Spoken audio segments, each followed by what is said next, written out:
그리고 이런 플랜을 가지고 실천해 오셨으면 좋은데 만약에 이런 플랜이 없다. 그러면 제가 앞에서도 말씀드린 최소한 유류분은 보장하겠다. 이런 원칙을 가지고 유효한 민법에서 규정한 요건에 따른 유언장을 작성하셔야 된다. 이런 말씀을 드리고 싶습니다.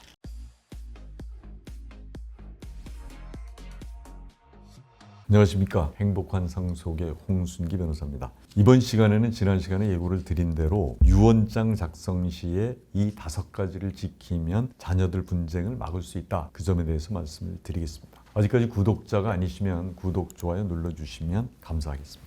우선 순서를 말씀을 드리면 유효한 유언장 작성법, 그 다음에 유언의 임의 취소, 여러 개의 유언장이 있는 경우에 유효한 유언장, 유언 이후에 한 재산 처분, 법률에 의한 유언의 취소, 그 다음에 자녀들 분쟁을 막기 위한 유언장 작성 시 주의할 점 5가지, 그 다음에 마지막으로 자녀들 싸움 없애는 최선의 방법, 이런 순서로 말씀을 드리겠습니다.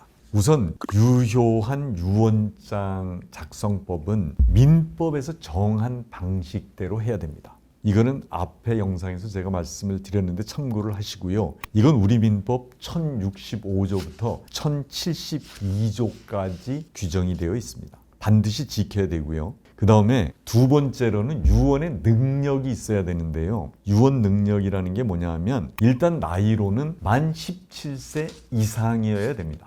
그러니까 17세 미만이면 유언을 할 수가 없습니다. 그 다음에 이제 치매가 뭐 초기 치매, 중등도, 중증 이렇더라도 하여간 유언을 할 수 있습니다. 근데 이제 가정법원에 의해서 확정이 된 그런 피성년 후견인 같은 경우나 중증 치매의 경우에는 이게 의사 능력이 회복된 때 한해서 의사가 그것을 하여간 유언서에 기재하고 서명 날인해야 된다. 요거는 2가지는 반드시 지키셔야 유효한 유언이 됩니다. 그 다음에 두 번째로는 이제 유언의 임의 취소인데요. 이게 뭐냐 하면 유언 한 번 한 걸 취소할 수 있냐? 이건 얼마든지 할 수 있습니다.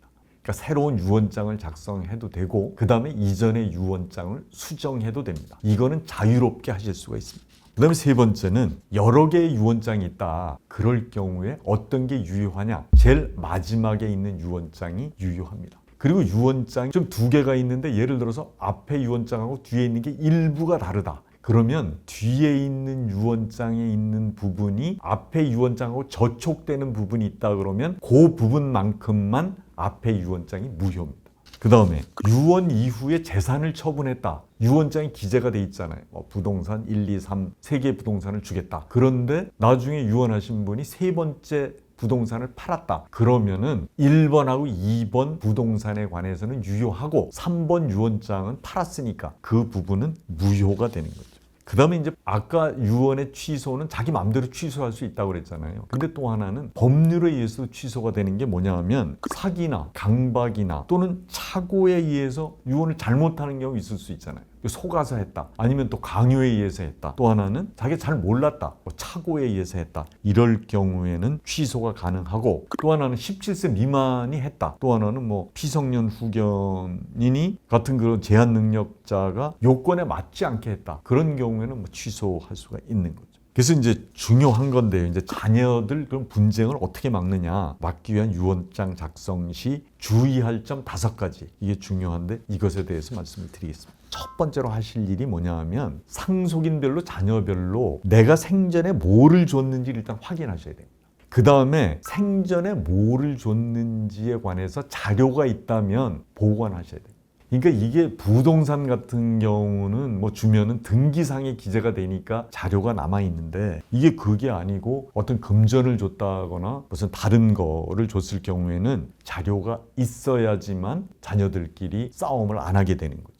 그 다음에 만약에 자료가 없다. 예를 들어 현금을 줄 수도 있고 또 하나는 뭐 보석을 줄 수도 있고 그 다음에 그림을 줄 수도 있고 이런 경우에 그러면은 그건 자료가 없을 수 있잖아요. 그러면은 자료를 만들어 놓으셔야 자녀들이 싸움을 안 할 수가 있습니다. 예를 들면 많은 분들이 뭐 이 가계부 같은데 써놓는 경우도 있고 또 하나는 자기 나름대로 가계부가 수첩 같은데 적어 놓으시는 경우도 있는데 그게 만약에 그런 게 없으시다면 사실 확인서 같은 걸 작성하시는 게 좋습니다. 마지막에 뭐 돌아가시기 전에 이게 내가 언제 누구 뭐 셋째한테 어떤 걸 줬다 아니면 뭐 넷째한테 내가 유학 비용을 뭐 얼마를 줬다. 이런 거를 작성해 놓지 않으면 이게 왜냐하면 자녀들끼리 받은 자녀 입장에서 나 안 받았다. 근데 이제 다른 형제 중에서 아는 사람이 있을 수 있잖아요. 그럼 뭐 받았는데 왜 안 받았다고 하냐. 이래서 이제 싸움이 생길 수가 있기 때문에 사실 확인서를 작성하시고 필요하면 공증도 해놓는 게 필요하다. 그걸 말씀드릴 수 있습니다. 그러면 생전 증여 재산을 이제 이렇게 줬잖아요. 누구는 뭐 돈을 주고 누구는 부동산을 줬다. 그러면 대충이라도 평가를 하셔야 됩니다.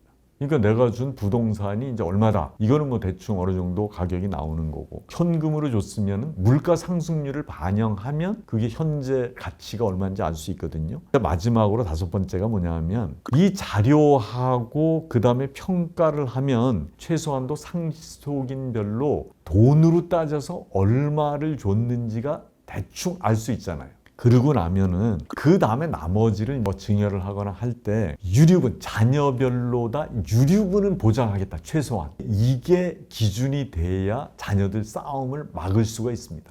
그러니까 제가 말씀드린 그 5가지를 유념을 하셔서 결국은 어떻게 됐든 공평하게 주는 게 제일 좋은데 만약에 공평하지는 않더라도 싸움을 막으려면 최소한도 유류분이라는 거는 본래 자녀가 가져야 될 상속분의 반이잖아요. 2분의 1 넘게는 주겠다. 이런 원칙을 가지고 작성을 하시면 자녀들 싸움을 막을 수 있습니다. 그다음에 자녀들 싸움을 막는 이제 최선의 방법. 마지막으로 이거는 뭐냐 하면 이게 장기간에 걸쳐서 증여나 상속 플랜을 구상하고 실천하셔야 됩니다. 그러니까 내가 어떻게 하겠다. 내 이 재산을 자녀들한테 어떻게 나눠주겠다는 거를 오랜 기간 동안 생각을 하셔야 된다. 그래서 상속은 어떻게 하고 증여는 어떻게 하고 이거를 장기간에 걸쳐서 구상을 하시고 실천을 하셔야 자녀들 싸움을 막을 수 있다. 그리고 이런 플랜을 가지고 실천해 오셨으면 좋은데 만약에 이런 플랜이 없다. 그러면 제가 앞에서도 말씀드린 최소한 유류분은 보장하겠다. 이런 원칙을 가지고 유효한 민법에서 규정한 요건에 따른 유언장을 작성하셔야 된다. 이런 말씀을 드리고 싶습니다. 이상 영상이 유익하셨다면 구독, 좋아요 부탁을 드리겠습니다. 그리고 다음 시간에는 상속 포기 이것이 전부입니다. 거기에 대해서 말씀을 드리겠습니다. 감사합니다.